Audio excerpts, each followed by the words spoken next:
Ketemu lagi dengan aku dan Halo Re, kembali lagi dengan aku Lea dan teman aku Mirza. Kali ini kita mau bahas yang lagi happening nih. Apaan tuh Mir? Kita mau membahas kurikulum yang akan datang. Karena kan baru saja ganti presiden dan pasti menterinya juga ganti kan. Pasti ada kurikulum yang akan baru lagi nih. Jadi kita mau ngapain nih habis ini? Kita mau mewawancarai beberapa narasumber kita. Langsung saja. Oke, langsung aja yuk Mir. Permisi Kak. Permisi, Kak. Iya. Maaf ganggu waktunya sebentar. Iya. Iya, boleh. Boleh perkenalkan diri terlebih dahulu? Oh boleh. Dengan Kak siapa? Saya Aza. Saya Tommy.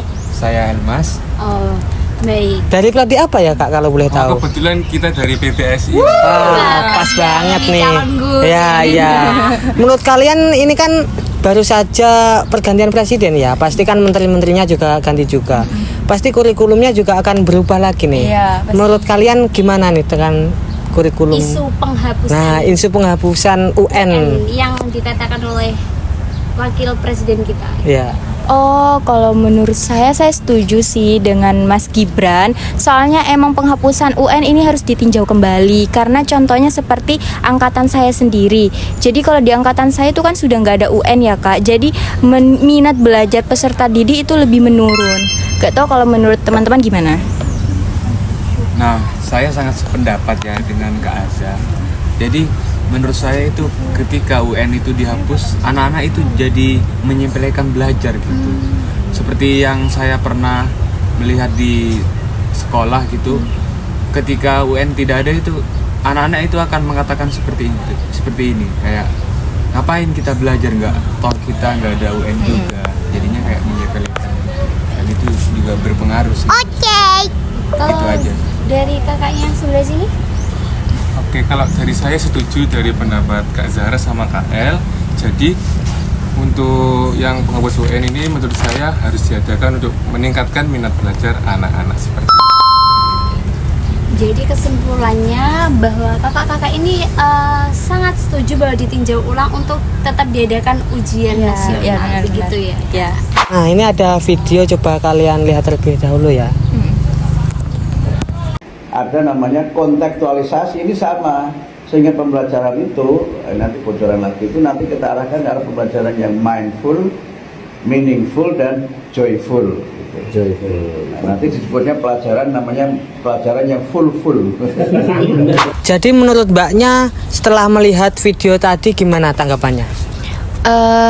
Jadi menurut saya langkah ini sangat menarik ya. Soalnya kan deep learning itu lebih menekankan ke pembelajaran yang bermakna dan mendalam. Sedangkan misal kurikulum K13 itu kan hanya menekankan ke kompetensi dasarnya. Sedangkan juga kalau misalnya deep learning ini kan kayaknya ini kan lebih menekankan ke pembelajaran, pengalaman yang materi pembelajaran yang pengalaman nyata siswa. Jadi ini sangat relevan dan aplikatif gitu.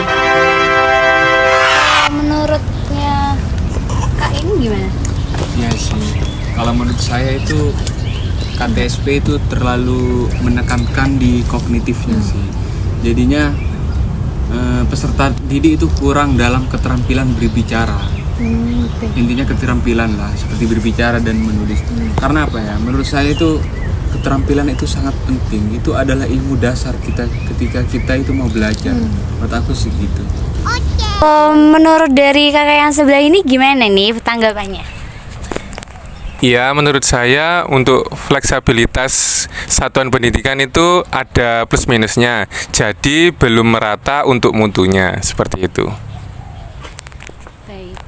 Kalau tentang kurikulum merdeka ini gimana nih Kak? Siapa dulu ini? Saya kakaknya. Kalau misalnya kurikulum merdeka itu sepertinya sama ya dengan deep learning. Jadi mungkin untuk pemerintah kedepannya lebih diperbaiki dan diadaptasi lagi.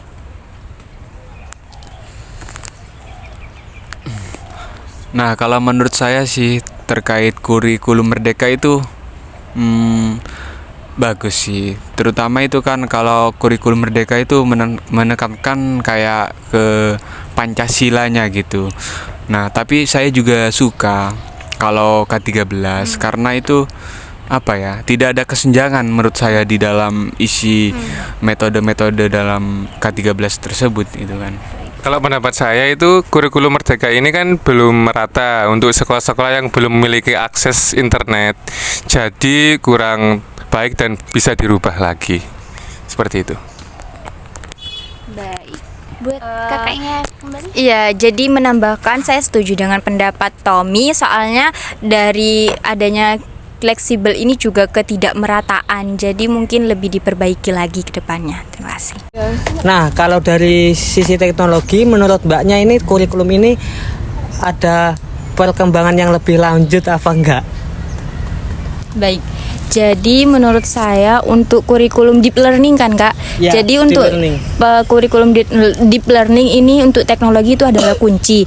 Jadi dengan adanya teknologi ini juga bisa membuat siswa atau adaptive learning, jadi disesuaikan dengan gaya minat siswa sesuai dengan deep learning sendiri, dan juga dengan adanya teknologi juga membantu guru untuk membantu guru dalam proses pengembangan siswa dari segi analitiknya. Terus juga dengan adanya teknologi juga membantu pembelajaran, mungkin dengan adanya VR atau game yang dapat membuat pembelajaran lebih enjoy, lebih sesuai dengan siswa, seperti itu. Kalau menurut Masnya gimana? Kalau menurut saya setuju dengan pendapat Mas Gibran tentang coding yang diajarkan untuk anak SMP ya. Ya, itu kan nanti juga generasi muda itu, dari generasi muda Indonesia itu harus juga melek tentang teknologi. Seperti itu menurut pendapat saya. Ya. Jadi ini kan tadi Mas Tommy menyebutkan coding. Jadi itu ada hubungannya dengan teknologi gitu loh Mas. Jadi teknologi dalam deep learning. Mungkin dari Mas El. Nah, saya sebenarnya sependapat sih, tapi kalau untuk sekolah dasar ya mungkin saya agak tidak terima gitu. Soalnya apa? Kalau bagi anak sekolah dasar itu menurut saya harus disederhanakan dulu kayak pelajaran-pelajarannya gitu awal. Karena apa? Sekolah dasar itu ketika kita memberikan materi yang itu menekan, itu menurut saya itu membebani jadi. Nah, jadi kesimpulannya ya disederhanakan saja untuk materi-materinya gitu, pembelajarannya.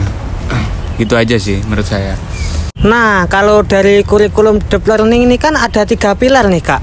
Apa saja tuh? Betul tuh, kalau nggak salah tuh yang full itu kayak mindful learning, terus meaningful learning, dan joyful learning. Kalau mindful learning itu bisa dilihat dari konsistensi, komitmen, dan kejujuran gitu. Tapi menambahkan ya, tapi kalau misalnya konsistensi sendiri itu harus dimulai dari gurunya, baru diimplementasikan kepada siswanya.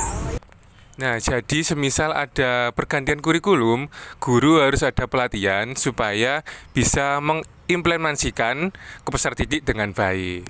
Di sisi meaningful learning sendiri, gimana sih cara pembelajarannya bisa supaya lebih relevan gitu dengan kehidupan? Caranya itu bisa menggunakan proyek based learning itu kan. Nah, di mana murid-murid itu diberikan proyek-proyek itu yang langsung terjun kepada lingkungan gitu. Nah, jadi kan murid itu bisa merasakan dengan nyata gitu apa ya masalah-masalah sosial seperti budaya lokal dan sebagainya gitu kan. Seperti itu aja sih.